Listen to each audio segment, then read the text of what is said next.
Ladies and gentlemen, American Jury and Bulldog Nation, welcome to the Eric Deters Show. I'd like to start with two somber events in history. First, today in history was the assassination date of RFK Jr. in the back of the Ambassador Hotel by Sirhan Sirhan. This was a devastating, absolute devastating death. 1968 saw the assassination of both RFK Jr. and Martin Luther King on the heels of the 1963 assassination of JFK. It's terrible, just absolutely terrible. The 1960s. All right, and then D-Day. They're celebrating the 80th anniversary of D-Day, a joint operation force of United States, Canadian, and British forces. Of course, I like to remind the Brit, the American forces took all the heat on Omaha Beach. Anyway, Joe Biden representing the United States over there. Yeah, right. It's terrible. Hunter, according to his exes, he did crack about every 20 minutes. And according to the store owner's guy's last name is Cleveland, who had him fill out the form, said, take your time. What they're trying to prove is Hunter's going to try to claim at the time he filled out that form, he didn't consider himself an addict. Well, we'll see what happens. All right, Trump is headed to California for 3 fundraisers in 3 different cities. Why? Because there's some billionaires out there that have soured on old Gavin Newsom and Joe Biden.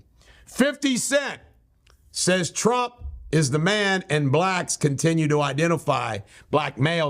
identify with Trump. Why? Because he was unfairly prosecuted. Makes sense. This is a wild story. I haven't read all the details about it, but Texas apparently wants to start a stock exchange to compete with the New York Stock Exchange. Wouldn't that be wild? Interesting. Joe Biden's brain. The Wall Street Journal did a story about this.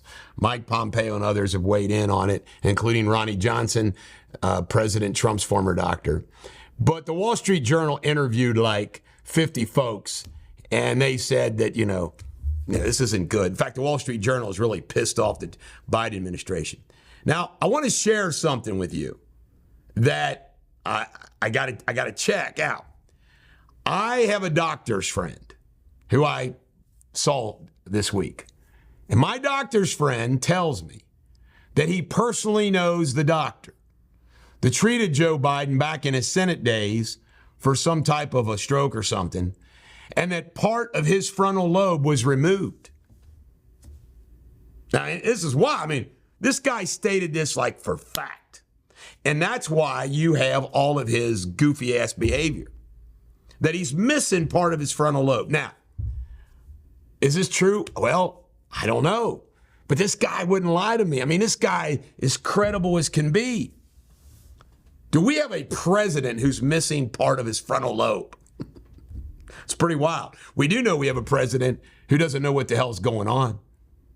Can you just think about this, folks, what this means to our country, that we have this incompetent, demented, as president. Scary. Trump is screening VPs, and I just want to let you know, somebody who did not make the list, Kristi Noem. That dog issue killed her. Even if it's explainable, it just killed her. J.D. Vance, Marco Rubio, Tim Scott, Tom Cotton, Byron Donalds, Elsie Stefanik, Doug Burgum, and Ben Carson have received information for bio backgrounds, things like that. So, we'll see what happens, financials and whatnot. Trump's opening up an office in Philadelphia. Love it, love it, love it. Symbolic. Trump, by the way, he can win Pennsylvania, get more of the black vote, right? Trump is up 5% in Georgia. 58% of Americans say they live paycheck to paycheck. I figured it'd be more. Hunter and Jim Biden have been referred by Congress to the Justice Department for criminal prosecution for perjury.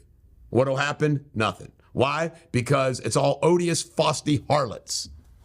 I love that's the Shakespeare insult today, picked by the Brit. Odious, fosty harlot. Why? Support the Americans in Omaha Beach. Well, actually, I should say this. Jamie did wear his British flag today in honor of D-Day. This is the Bulldog. Every dog has their day. Have a great day.